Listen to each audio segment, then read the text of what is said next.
नमस्कार, मैं हूं आपके साथ राधा अग्रवाल और आप देख रहे हैं भारत एक्सप्रेस का डिजिटल प्लेटफॉर्म। भारत में नागरिकता कानून यानी कि एनआरसी की संसद से सड़क तक आलोचना हुई। पीएम मोदी और उनकी सरकार इस कानून को लेकर हर मंच से कहते रहे कि ये कानून किसी की नागरिकता छीनने वाला नहीं है। इसके बावजूद एनआरसी का विरोध होता रहा। भारत में नागरिकता को बायोमेट्रिक से जोड़ने पर भले ही लोगों को काफी परेशानी हो, लेकिन ये भारत का सबसे कामयाब सिस्टम साबित हो रहा है।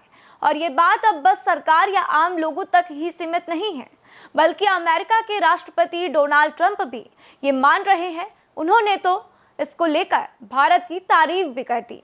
हम आपको विस्तार से बताते हैं कि क्यों हो रही है अमेरिका में भारत के बायोमेट्रिक सिस्टम की चर्चा। क्या भारत का नागरिकता वाला सिस्टम अब अमेरिका में भी लागू होगा, ये भी बताएंगे। अमेरिकी राष्ट्रपति डोनाल्ड ट्रंप ने चुनाव में व्यापक बदलाव को लेकर एक एग्जीक्यूटिव ऑर्डर साइन किया है। इस नए आदेश के साथ ही अब चुनाव में वोट डालने के लिए अमेरिकी नागरिकता अनिवार्य होगी। इसका मतलब ये है कि संघीय चुनाव में वोटिंग के लिए रजिस्ट्रेशन करना अब अनिवार्य होगा, जिसके लिए नागरिकता का डॉक्यूमेंट प्रूफ तक आपको देना होगा। यानी वोट डालने के लिए नागरिकता प्रमाणित करनी होगी।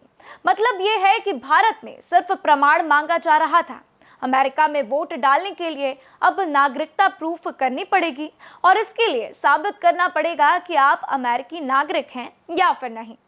तो वहीं भारत में जब ऐसा ही एक कानून सरकार लेकर आई तो संसद से लेकर सड़क तक बवाल मच गया।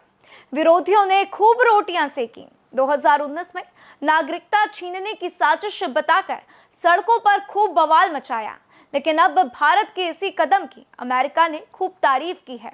ट्रंप ने कार्यकारी आदेश में कहा है कि अमेरिका स्वशासन वाला अग्रणी देश होने के बावजूद अमेरिकी चुनाव में बुनियादी और जरूरी सुरक्षा मुहैया कराने में असफल रहा है।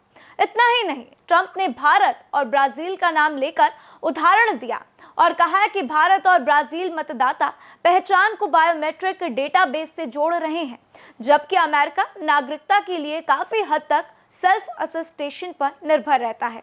अब क्या होता है बायोमेट्रिक सिस्टम, ये भी हम आपको बता देते हैं।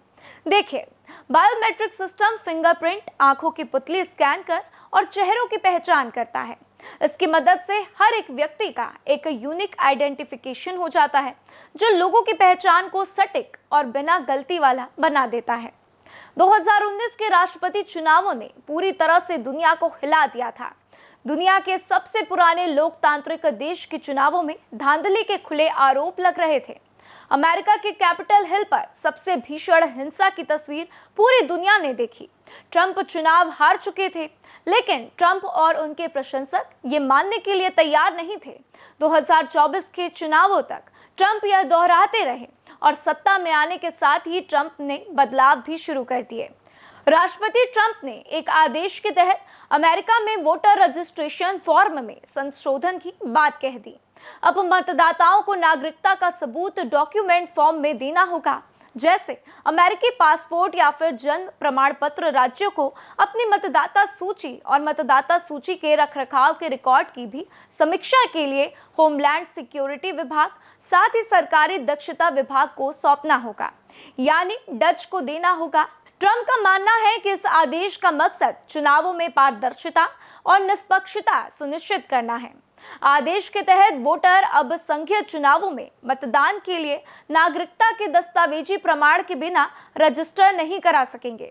बड़ी बात यह है कि अगर अमेरिकी राज्य इन नए नियमों का पालन नहीं करते हैं तो उनको दी जाने वाली वित्तीय मदद में कटौती होगी। हालांकि ट्रंप के लिए यह इतना आसान भी नहीं रहने वाला है। ये कार्यकारी आदेश तुरंत कानूनी चुनौतियों का सामना भी कर सकता है। इसका सबसे बड़ा कारण वहां के नियम है। चुनाव नियमों को निर्धारित करने का अधिकार सिर्फ मुख्य तौर पर कांग्रेस और बाकी राज्यों के पास है, न कि राष्ट्रपति के पास। आलोचक इसका विरोध कर रहे हैं, कोर्ट जाने की बात कर रहे हैं। नतीजतन ट्रंप के इस आदेश पर रोक लग सकती है। विरोधियों का क्या कहना है, ये जान लीजिए। वह क्या कह रहे हैं? वो कह रहे हैं कि यह आदेश लाखों योग्य मतदाताओं को, विशेष रूप से उन लोगों को जो मौजूदा समय में पहचान पत्र या फिर पासपोर्ट नहीं रखते हैं, उनके मतदान से वंचित कर सकता है। वो इसे अल्पसंख्यक और निम्न आय वर्ग के मतदाताओं के लिए बाधा मानते हैं, तो वही समर्थकों का ये भी मानना है कि ये कदम चुनावों की सुरक्षा और अखंडता सुनिश्चित करने के लिए आवश्यक है, जिससे केवल योग्य नागरिक ही मतदान कर सकेंगे। अब बड़ी बात यह है कि अमेरिका में आज वही हो रहा है जो कुछ साल पहले तक भारत में हो रहा था। अंतर इतना है कि राष्ट्रपति ट्रंप एग्जीक्यूटिव ऑर्डर के जरिए इस आदेश को लागू कर रहे हैं, लेकिन भारत में राष्ट्रपति या फिर प्रधानमंत्री ने इस आदेश को लागू नहीं किया। संसद की पूरी प्रक्रिया के बाद इसे लाया क्या? भारत में बायोमेट्रिक सिस्टम का विरोध हुआ, आधार कार्ड का विरोध हुआ, एनआरसी का भी विरोध हुआ, लेकिन लॉन्ग टर्म में भारत को इसका खूब फायदा हुआ। लेकिन कैसे? चलिए वो भी अब आपको बताते हैं। बायोमेट्रिक सिस्टम की मदद से भारत में आधार कार्ड प्रणाली लागू हुई, जो सबसे बड़ी आईडी प्रूफ बन गई।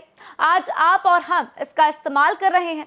इससे 140 करोड़ से ज्यादा लोगों की पहचान बायोमेट्रिक डाटा के आधार पर हुई। बायोमेट्रिक तकनीक से सरकारी और निजी संस्थानों में सुरक्षा बढ़ी है। उदाहरण के तौर पर बैंक को ही ले लीजिए। बैंक में बायोमेट्रिक से धोखाधड़ी और अनाधिकृत पहुंच को रोक दिया गया। भारत में सरकारी योजनाओं के वितरण में भी बहुत मदद मिली है, जिससे राशन और पेंशन के वितरण में सही लोगों तक ये सुविधाएं पहुंची हैं। मैनुअल सत्यापन की तुलना में बायोमेट्रिक सिस्टम तेजी से काम करता है, जिससे समय और संसाधन की बचत होती है। डिजिटल इंडिया को बढ़ावा मिलता है। इससे कैशलेस लेन देन, ऑनलाइन सेवाएं और ई गवर्नेंस को भी मजबूती मिली है। और भी कई फायदे सबसे जरूरी थे, जैसे कि अपराध को नियंत्रित करना। पुलिस और कानून परिवर्तन एजेंसियां बायोमेट्रिक डाटा का उपयोग कर अपराधियों की पहचान और ट्रैकिंग के लिए करती हैं, जिसका बहुत बड़ा फायदा होता है। अब बांग्लादेश में बांग्लादेशियों पर अत्याचार हो तो भारत उन्हें सहारा दे, म्यांमार में रोहिंग्याओं पर अत्याचार हो तो फिर भारत उन्हें सहारा दे। इंसानियत के नाम पर सहारा, और उस सहारे पर ये लोग कुंडली मारकर बैठ जाते हैं। ये सुनने में भले ही अच्छा नहीं लगे, लेकिन ये सच है कि सालों साल बीत जाने के बाद भी पहचान या नकली पहचान के जोर पर ये लोग भारत को लूट रहे हैं। इनकी पहचान करने के लिए सबसे सही तरीका था। अमेरिका भी ऐसे ही सिस्टम को लागू करना चाहता है, ताकि अपने नागरिकों की पहचान वो कर सके, जबकि भारत ऐसा कर चुका है। नतीजन इसके परिणाम इतने सकारात्मक हैं, तभी तो अमेरिका जैसे देश को भारत की तारीफ करनी पड़ी, और वो भारत के प्रधानमंत्री नरेंद्र मोदी सरकार की बेहतरीन योजना को अपने देश में लागू करना चाहते हैं। इस वीडियो में फिलहाल इतना ही। देश और दुनिया की ताजा तरीन खबरों के लिए देखते रहिए भारत एक्सप्रेस। नमस्कार।